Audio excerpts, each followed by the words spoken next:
Hello there. Hello there. Welcome back to the Sky Guys, covering chapter 13, episode 13 of the Bad Batch today, talking Pabu. I'm one of your hosts, Mike Phillips. Pete is normally with us today. Unfortunately, he got lost trying to steal the artifact back from Phee Genoa's mission there. So with us today, the mayor of this podcast, Nick Fraietta, is here. Nick, how are you? Doing well. Excited to talk some Bad Batch with you. We're really getting there. We're up to what? This is episode 12, 13, right? 13. It's the most episodes ever done in a season for us in terms of getting ready for something. But we only have one more regular episode, right? Yep. Next week is a regular and the double finale in 2 weeks. All right, yeah. So let's do it. Yeah, the end cannot get here any faster for us. Yeah, this is a very, very hit or miss show. Some episodes have been really, really, really great, and a bunch of them have been duds. And yeah, that's upsetting, but that's okay. Yeah, it's here. There's an audience for you, I'm sure. But if you want to subscribe to this podcast, feel free to do so on Apple Podcasts, Google Play, TuneIn, Stitcher, Spotify, Amazon, all these suspects. Simply search for the Sky on favorite podcast platform. You follow episodes there. And Nick, if people want to hear the bad stuff, they can only get it on this feed. That's right. As Pete usually tells you, it's only a click away. So I don't know what you're doing, but that's all you got to do. Yep. It's only a click away. You just got to click that one click, and there you'll find us. Yep, you'll find us right there. And a lot of people want to follow us on social media. How can they do that? You can follow us on social media at Sky Guys Podcast. That'll be both on Twitter and on Instagram. Sounds good. You can also check out the YouTube page, Mike Phillips on YouTube. Video versions of the conversation are up on YouTube as well. We have some graphics in here and a character we still have not seen on the show. I don't think we're going to get her this season, but Nick, I don't think we're getting Ahsoka anymore. Yeah, I think you are correct, considering what? Like we just mentioned, we got two more. That's it. Yeah. So, not looking good. It's not looking good here. Let's get to this episode here. We'll talk a little Pabu here. And I got to say, it was okay. Nothing special, but like after last week, it's definitely a letdown. Yeah, it was one of those ones where I saw it and I'm like, oh, it's a bad one this time. Yeah, it wasn't that bad, but yeah, I was, hoping for one of the good ones, but I'm very confident we're going to get those good ones at the last two. Yeah, I mean, this was basically like a little bit of filler. We did move the plot forward a little bit here with the main team, but I will also say, like, again, like this story is, I guess, a nothing burger for the most part, because I think you could basically sum it up in about like 5 minutes. We'll do shortly. Yeah, this is, you guys already know, the audience listening to this, how long it is because you have the timestamp. We don't know recording it, but I have a pretty good idea it's going to be of where it's going to end up. It's going to be a pretty short one. I will say also, to this episode's credit, probably one of the 3 best looking episodes of Bad Batch I've ever seen. Yeah, it looked great. The planet looked fantastic. So that was nice to see. It's just this episode was a little overshadowed by another episode that came out today on the same platform. Yeah, I'll certainly say so. And I will say, are you glad at least that Pabu was not a ferret, like we were talking about last week? Yeah, I am happy. I wonder why they named it that. I don't know, but we'll get to this planet here. So basically, we see at the beginning of the episode there that Phee Genoa has the team as her muscle as they're trying to steal back an artifact here. This mission excite you at all that they work with Phee to steal this thing back, and they had the little fight scene at the bar where Hunter is posted up as muscle with Wrecker? Nope. Not at all. Yeah. This did not. Yeah, I felt like, oh God, it's one of these. That's what I felt. Yeah, that's how I felt when it started here. I did feel encouraged, though, that when I found this was not a Sid mission, that they just contacted Phee Genoa to help her with something independent of Sid. That made me feel good. Yeah, knowing that they are still kind of, I don't want to say, yeah, I guess we could say hating Sid, or they're still mad at Sid, is positive. And, it's a character that we hate, right? Yep. But it's really cool that the other characters hate this character too, because now we're on the same page as the main cast and characters here, which is great. It is great. And we found out while they're flying away that they received a transmission from Sid. Apparently, Nick, it's been 3 weeks since she last heard from them, and then she basically threatens them, like, "Hey, you better." She goes, "Go ahead, finish." It's basically like, "Hey, like, you guys got to get back over here. Like, it's a mutually beneficial relationship, and I know things about you guys." So, very big threat from Sid. Yeah, she goes, "You guys are costing me scores. Let's get real. They fail on every. We've run over this. They fail every time. What scores are they costing her?" They must have a ton of off-screen scores that go well. Yeah. But a big threat is right. What does she know? Who they are and where they're running from, you mean? I don't know what the thing is. Like, I'm trying to figure out what she knows. That like it's so. Maybe she just knows that they're basically the defected, right? And she could just tell the Empire, yeah, here they are. Yeah, I mean, the fact also, I mean, for this season, the story has been that they've been believed to be dead by the Empire, but like, So I guess she could say they're alive and I have their coordinates because if she could send the transmission, she must be able to track the ship. So yeah. she would know where their ship is at all times. So that is pretty big stuff. And considering that we know that there is a certain Empire doctor looking for Omega, this could be a problem. Yeah, that is true. Yeah, so I did find thinking that Hunter basically Shouldn't this just be Dr. Pershing? Dr. Pershing's not that evil. Wouldn't it make sense if they made that doctor the same doctor, like from Mandalorian, to try to connect the shows? Like he's the guy in charge of the cloning. Like, wouldn't that make sense? I think the Or way maybe his boss be the same person, just to have some sort of continuity. you know what this kind of feels like to me in terms of like a show, in terms of the Star Wars universe. You remember how the MCU treated Agents of Shield all those years? Yeah, I hated it. That's probably I think it's sort of the same kind of deal where it's like we're allowed to bring up the other things, but the other things don't bring us up. Yeah, that's not a bad point. I remember watching that show actually, Agents of Shield, and I watched like a season and a half, and then I finished an episode, and I go, "What am I doing? I hate this show," and I stopped watching it. I think I watched about a season and a half, and I was just like, "What is going on?" Ming Na Wen just gets pissed off and looks angry. That's all the show is. Yeah. Maybe I just completely missed the point of the show. It did last a while. I'm sure people liked it, but like literally all I saw was her just get pissed off and be like, "We're gonna get you." Like, who are you? Like, what is going on? That's how I felt with the show. I don't know if you watched it. I did watch it. It gets better. Do you agree that Ming Na Wen just gets mad? She gets mad a lot. That's sort of her character arc for the first like 4 seasons of the show. I didn't really understand who that guy was who portrayed them. I just didn't. I wasn't paying attention enough. I don't know. I just didn't get it, and I was just like, "Oh, he was in like Ward or something." Yeah, Ward. He portrayed them, but then he started helping them again, and it was just like, I don't know what's going on. I have no idea. Yeah, there was a little stumbling blocks early on. Once they started breaking away from actually being like forced to be in line with the MCU entirely, they started getting better. Hmm. Yeah, but anyway, that's sort of feel like this show is sort of looks like to me. Sort of like they're like allowed to do things like that don't really like impact the main storyline. Whereas like if you are a Star Wars like live action watcher, you cannot watch this and not really miss anything important. Yeah, yeah. Which is a shame because you set the Clone Wars and Rebels up in such a way that when you missed them, it wasn't a big deal back then. You didn't watch those shows in 2016, no one cared. Even 2018 didn't matter. But when you haven't watched those shows in 2023, it's a big deal now because, like, when you go back and watch, like, for example, Mandalorian, Ahsoka, Bo-Katan show up, you're like, well, they're Clone Wars characters and Rebels characters too, but they're Clone Wars characters. You didn't see that. Then when you go watch Kenobi and you see that he got half the mask off and everyone on the internet saying Ahsoka got the other half, it's like, oh, that's from Rebels. It's like, oh, I need to watch Rebels now to understand that reference. And like, where's Maul? How does he play into this? When you watch Solo, and it's just like, oh, they're making it matter. So I wish they would make Bad Batch matter in the same way. But part of me thinks like they don't want it to matter because they don't want people to watch it because they don't want people to realize it's not good. I mean, they have like how many live action shows they haven't pulled a reference to it once? I guess the only reference at all is that there's a continuity of cloning. That's it. Yeah, That's it. But that's not even really a reference to that. That's more of a reference to the prequels and the sequels. I mean, Omega is Boba Fett's canonical sister. I mean, they don't even acknowledge it in the main shows. It's true. It's true. Maybe she'll show up one day in that Mandoverse, but I kind of highly doubt it. She's the only one I think would show up in anywhere if they can fix the character because like these other guys are gonna be way too old by the time this thing rolls around. The current timeline rolls around. They would be like Rex's age. Yeah, that'd be Rex's age. Like she would be like Tim Morrison age. And Rex is probably, he's quote unquote in Return of the Jedi and he's pretty old. Yeah. I don't know. It's not confirmed to be him, but that guy, like he's going to be in his 80s at that point. Yeah. So he's old. Yeah, so that's what's going on here. Do we find out? We'll go back to the storyline here. Is that they go to this planet Pabu where Phee Genoa is going on. It's this beautiful like ocean planet where they have like all these refugee camps. We found out that Phee Genoa, we talked about earlier in the season about how she was like liberating artifacts. Now she's like stealing back artifacts that were stolen from these people and bringing it back. So it was nice to see Phee Genoa actually had like a reason for doing what she was doing.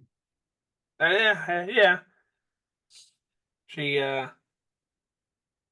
seems like everyone on that planet gets along very well, which is nice. But she, yeah, I guess so. I mean, She's a noble pirate. yeah, I guess you could say that. I was completely uninterested in her character at all, but yeah, Yeah, she's a noble pirate. What do you think about this planet Pabu here, where we basically find out that, like, this is all refugees who come from different parts of the galaxy to find a new home, and they're not really threatened by the empires. They have like no resources. The empire can come steal from them. So what do you think about this setup here on this planet? a beautiful planet. It looked fantastic. It was a nice little town square. Everyone seemed very friendly, got along, which was great. They greeted her very great. What is her name? Phee, right? Yep. They greeted her fantastically. Like they were so happy to see her. That was awesome to see. Beautiful planet, nice little small community, keeps itself away from the empire, and that's cool. Like, it's another planet for our tracker. We'll get to those in a little bit, but nice planet. Good to see it. Good to see it. And I feel like I knew immediately where you were gonna be turned off on. It was like the whole like, oh, Omega has to be a kid. Go out with this other kid and go on the boat. That I knew like Yep, Nick was out in this episode. yep. I just want to see Omega's character grow and get away from that being a kid thing. But the more time that passes, they just keep putting her. It's like she develops a little bit. Nope, send her back. Develops. Nope, send her back. It's like, please let the character develop because now we're at the end of season 2, and I've seen zero development out of her character.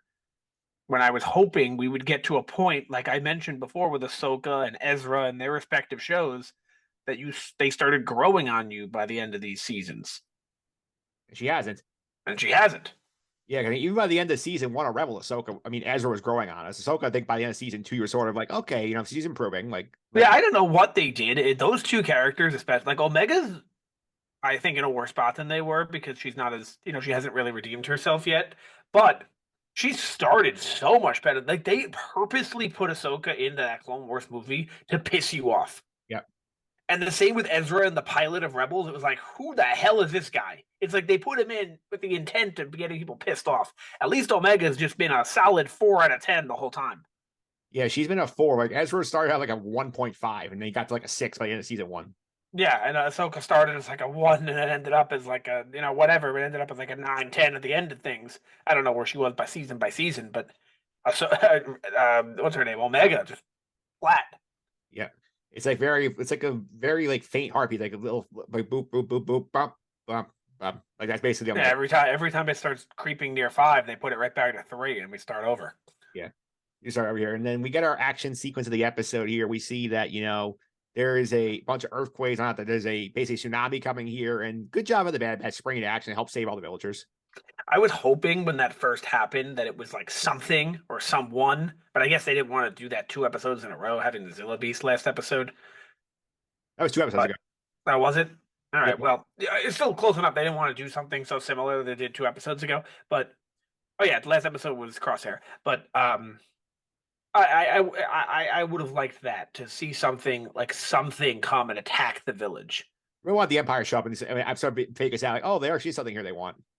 Yeah, maybe, or just like some sort of beast, or maybe like other like Hondo. Yeah, like maybe the pirates just desperate. They come and raid. Other pirates, or like those guys. I don't know their names, but like the guy or the guys in the Force Awakens that were like threatening someone like that, like some sort of hunter kind of person, like The Knights like of Ren. no, not them. In the Force Awakens, Han is on his ship and he owes all these guys money. Remember that? Oh, the other pirates. So that were he was. They're not pirates. They're the smugglers. Yeah. So something like that would have been nice to see, like a group of that showing up and seeing action, like human on human, instead of just like getting everyone to safety. You would rather like seen the Pike show up here? Yeah, I would. I'd rather see a fight than a business continuity plan. Yeah. Which is what we got. Yeah. It's basically found they're successful. They do save everyone. Hunter takes the ship and manages to save Omega and the mayor's daughter from the boat when they are basically like being left out to sea to get sucked out of this tide water here. We do find at the end of the episode that, like these guys decided to stay for a little bit. The team decided, we're gonna help rebuild, and the mayor's very happy to have them help. I hope it's not next episode. Yeah. I feel like this is gonna be like I think they want this to be their like safe haven for a bit, but I feel like they're gonna get chased out of here. Maybe they start the next episode here, and then spoiler alert: the next episode's name is Tipping Point. So maybe they have to leave. But please don't have an episode here where you show us rebuilding and showing the villagers how to fight. You know what this Please reminded me? don't do that again. This reminded me a lot of that Mando episode, like in season 1, episode 4, when like he's trying to settle down a village like this with Grogu. Yeah, that was a good episode. And then the ATST showed, or the AT-AT showed up, and then they gotta go. Yeah, like that wasn't even that. It was that the bounty hunters came and found Grogu and he had to leave because no one was safe there. Yeah, the AT-AT was first, and then at the end, the bounty hunter showed up, and then they had to leave. But it was a good episode, and it does kind of remind me of that. And except they're staying, and they'll probably just leave next time, which means that they just extended that episode a little bit longer and put it into 2 episodes. But no problem. Just hope they don't spend the whole. I can't imagine they do that. There's no way they spend the whole next episode there. I think next episode has to do something with Crosshair. Has to set up the finale, you know. Or Echo Rex, we haven't seen in about 5 weeks. Yeah. You need to do something with either Crosshair, Echo, and Rex. Get them off the planet. Get Sid involved. Is Sid the finale? Is Sid the big bad of the season? Probably, right? I assume. I mean, we have that dangling plot point we'll get to in a minute with the Dr. Hemlock trying to get the cloning thing going and basically trying to get Omega's bait to force the other scientists to help out. Yeah. Well, we'll see. We'll see. That's really it for the episode here. I feel like a lot of these episodes the last couple of weeks have been like about 5 minutes too long. A lot of these. You know, this one was 5 minutes long. I feel like a lot of them have been 5 minutes too long. Do you think this one was as well? Yes. So yeah, I do agree, but at the same time, it's like if they don't make it 5 minutes, then it's like 18 minutes long. Like this one was 29, including the credits, so it was like 23. It's 25 with credits. I would rather be a tighter 20. If you're giving me this, you're saying it was 25 without credits? Yes. So okay. I'd rather be a tighter 20 with the credits, like with credits tacked on, than 25. Yeah, we've talked about this before. It's not network television. Like network television requires you to have, like, let's say, a 22 episode season that all come in an hour with the commercials. It needs to be between 42 and 46 minutes, something like that. We don't know if Disney Plus has similar constraints. Like you must have an episode that's over 22. It's hard to imagine it because the same people making the show, the same people running the platform. So it's like, I don't know, but they might. Yeah, I just think they spent like there's a little bit of Avatar 2 syndrome in here where we spent a lot of time just like staring at the screen, not really having anything happen. I was not in the attendance for that movie. Because there are parts of the second hour of that movie where like you just look at the screen, you just transfix watching the screen, watching something beautiful in front of you, and like I'll tell you one movie that was not like that. If anyone hasn't seen it, I'm sure no one has seen it except me. But Scream 6, edge of my seat the entire time. Well, there you go. So that's it for the episodes. Let's get to our trackers here to do every week. So no Honda this week, despite the presence of our fellow pirate Phee Genoa. So 18 episodes. We're losing by the day. I think I'm going to call this out here. No Honda this season. No, but I agree, but no Hondo. But I think we're going to be seeing Hondo. I'm going to take a guess. We can put it on the calendar. We can mark it down. I think we will see Hondo in 2023 in Star Wars. Where specifically? You think it's Skeleton Crew or Ahsoka? I actually have no clue, but I think that they're kind of teasing it enough, and I think it's clear they're teasing it now. Like when they made that ship guy, the one who stole their ship in episode 9. Yep. Looked just like him. I think they know what they're doing. All right, that's Hondo here. No live action cameos week. We are still at 10. We haven't had one since Lama Su showed up in episode 11, so a little bit of a break for the live action cameos. Unless you get Ahsoka, or she wouldn't even be a live action cameo, so never mind. No, we have to get like Palpatine back or something like that. Yeah. Or one of the droids. The droids. Yeah. We have a planet up here. I had Pabu the board. So 13 planets, 13 episodes, about one episode on track. That's awesome. Yeah. I'll do the 20 you were hoping for, but we're still doing pretty well. Yeah, if you remember, we changed that over under to 15 and a half. Yep. So now it's looking spicy. That's the live bet. Yeah, it's a live bet. That's right. Yeah. All right, next up here, Sid missions. I think we're done now based on what we've said here. But we're this week. Might be stuck at 6. We're good. 6 in 16 episodes. Not terrible. Well, keep in mind, I don't know. You got to factor in taking the episodes that we're not in and sort of like average it out. Then it's worse. Yeah, I would say it's 5 too many. Yeah. I think 1 Sid mission a season is okay. Yep. Maybe 2. And last but not least, here the clone tracker here. So we're still on 11 clones after we added 3 last week. So we're still on like a little under like 1 episode here. Name clones. I am positive we're increasing that next week. I have my prediction on what the next episode is about, and I'm positive that's getting. I'm not positive, you know what I mean. I'm near positive that number's increasing.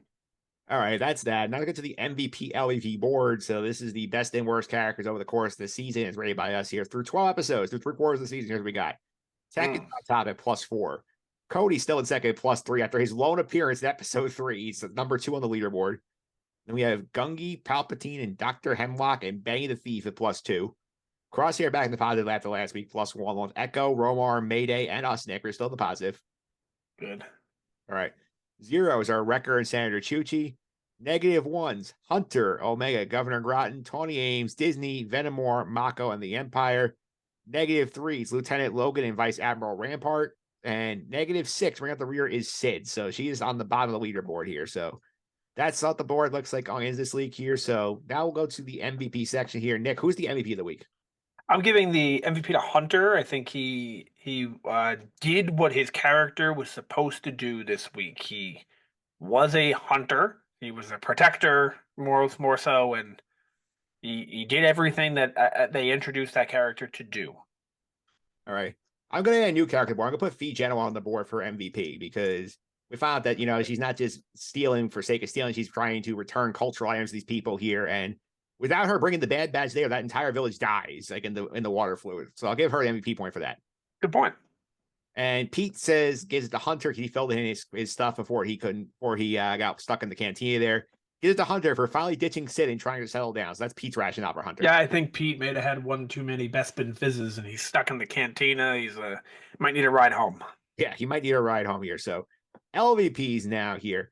I'm gonna make this very easy. I'm gonna give this to Sid because clean sweep. Just Pete puts it as Pete just has it in here as she's a real piece of crap. That's a very good rationale for it. But like, what are you threatening here? Like, you have been treating these guys like crap, and then you get mad when they try to ditch you. Like, come on. Yeah, I mean, she might have some dirt on them, like we mentioned earlier, but at the same time, it's like you're not in a position to be doing that. Like, we're helping you. Like, you're the one who's been a piece of crap to us the whole time. Now, I was planning to give this to Omega, the LVP, but she wasn't really in enough to really give it to her. I just hate that they had her with another oh, let's make a friend. Oh, we got to protect them. Like it's another episode like that, and it's just annoying. But she wasn't in it enough to warrant that. Yeah, I mean, how many times have we done this season with her? We did it with Gungi, we did it with Benny, and now we're done with this girl. Yeah, and I just feel like even though it's only been 3, I feel like it's been 6. Yeah. Yeah, so that's that one here. Now grades for the on a scale of 1 to 10. 1 is worst 1978 holiday special. 10 is up there with the Prisoners of Andor for the best Star Wars content of all time. Pete gave us one a 5, but I feel like you were probably surprised that it's that high. I think I would have thought Pete went with a 2 or a 1. I'm going to be giving it a 4. Okay. I think that it was a bad episode. Usually you start by saying it's a good episode, but it was a bad episode. But we've seen much worse in this show, and it was at least moved the plot forward. It was in my mind, it was a bad episode that wasn't a filler. So that's why I'm going to give it the 4. I'm with Pete. I'm giving it a 5. It's like the visuals I thought were very nice to look at. That definitely helped a little bit. It was nice seeing a new little character for Phee Genoa and seeing that these guys sort of like learned a lesson here. We should get Sid and try, settle down and like make a difference with this village here, maybe defend them, like find a purpose here. But like they learned some lessons here. They did move the plot forward a little bit. So I'm gonna give this a 5. Okay. And we've seen far worse episodes than this. We have. All right. Speaking of, you know what? Fine. Yeah. You could change me to 5 too. I'm okay with that.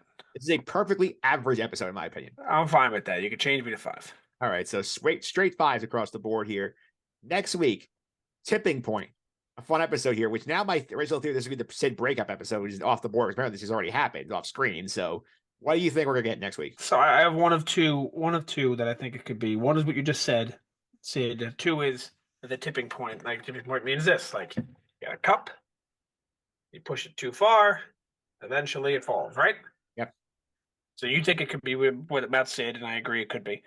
The other option it could be is with the clones. Well, a lot of rumors that we had at the beginning of the season were that we were going to see some sort of clone revolution. Yeah.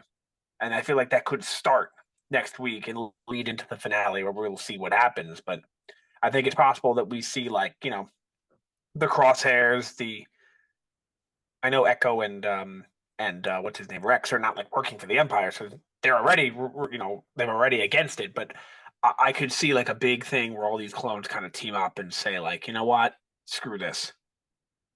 Yeah. So anyway, I think I agree with you. My favorite tipping point here, I feel like we're going to set up this 2 episode finale next week. I feel like Sid's going to rat them out to the Empire because they screw her over. And then we're going to see Omega get caught by the Empire. And then these guys got to start like gathering a team together to try and retrieve them. Omega. I feel like that's where we're heading for the finale. So you think we are abandoning the The Pabu people. no, you're abandoning the Clone Revolution storyline. I think that we're not going to get to that this season. That'd be my guess. Okay. All right. I think this is if they think it's a season 3, I think this continues more in there. I think they're setting up long-term stuff with this. Right. All right. And I think the goal is going to be that I think we're going to end the season with the team together again, including Crosshair. All right. Well, you know what? That's a wrap. Because again, Omega and Crosshair basically end up at the same place, and then if the Bad Batch have to get there, they go Omega. Oh look, Crosshair's here. Let's help him. Right. Yep. All right, that's it for us here. And next up here on the podcast front, they're going to be getting the Mandalorian Chapter 20. And Nick, I think this is a good episode for us to look forward to because we've already burned through even more of the trailer footage we hadn't seen yet. So I feel like there's like a lot of ways they can go with this. Yeah, I agree. It'll be fun. We have another guest coming up here next week. So Nick, if you want to follow us one more time on social media streets, how can I do that? Sky Guys Podcast. That's both on Instagram and on Twitter. Okay, you can also follow me on Twitter, mphillips331. It's MPHILIPS331. This week over on the Just End the Suffering podcast, got you ready for March Madness. I was joined by my good friend Troy Moriel. We broke down the brackets here. We are going to be covering March Madness throughout the month here. And Nick, what's your Final Four looking like right now? I haven't made my bracket yet. Actually, I'm waiting till actually tonight/tomorrow morning. We're recording this on a Wednesday night, and I'm going to do it. But I have something in my mind. I think I want to pick Purdue to win it all. I do not like that pick. Well, I have some documentation about some picks you did like, and they didn't work out, so I'll throw that right back at you. All right, well, we'll see what happens here. So that's what's going on here. We'll be back next week. Peach will be back with us, too, to cover episode 14 of The Bad Batch. But until then, may the Force be with you.